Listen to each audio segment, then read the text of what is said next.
So we all know that guy, seen that guy out on the trail, or hell, even in some cases, been that guy. You get out on the trails, you're riding for a few hours or whatever, you decide not to take anything with you, then you break, bend, tear up an axle, something, somehow. So, you know, you get down, they get the machine all torn apart, they get the hub off of it, you get the axle out, and then either they don't carry a spare, or you come strolling up on them and they say, you know, hey, you got a spare, you know, can I buy your Rhino 2.0 for the $100 I have in cash? Now, granted, you know, you could be nice and do something like that, but in a lot of cases, you know, you don't want to give up a $200+ axle to some guy that's out on the trail and take a hit on it and lose money and then turn around on top of it. You gotta leave the guy stranded, or you do give up your axle being a nice guy and then you're down an axle. Who knows, you get halfway back to camp, now you've broken axle, now you're broke down. So to help the RZR community, side-by-side community, because it doesn't just apply to the RZRs themselves, it's all of them. Propose a new way to go about it. I've seen them made online for other applications, but in this case, you could keep one for yourself, or you keep one for somebody else in an emergency. So you take your old axles, I'm replacing them, and then you build a little something out of them. So let's get to the build part of it.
So now that we're back from the build portion of it, you have now taken your old axle, it's bent, broken, whatever, turned it into your cute stub.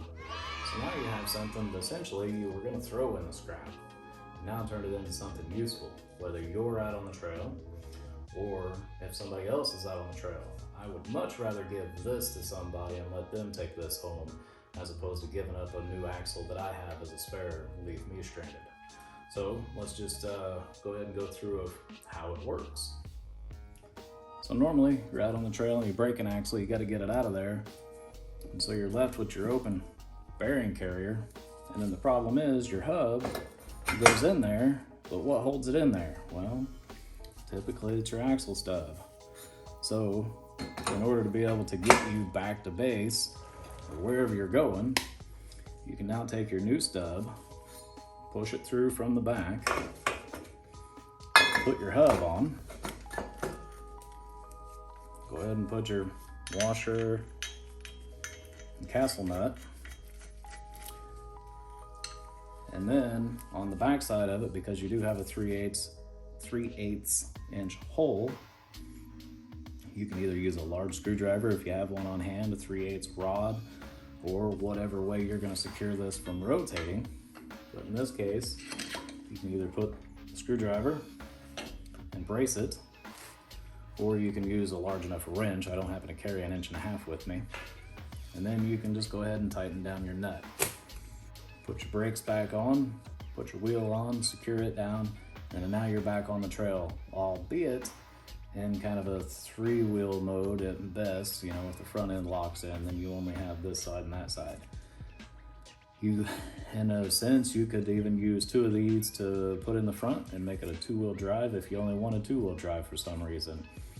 Or if in an absolute instance you had to have one on both sides of this, then you could use one on both sides and you would still have a front wheel drive, but I don't really recommend that. That'd be pretty hard on a front diff.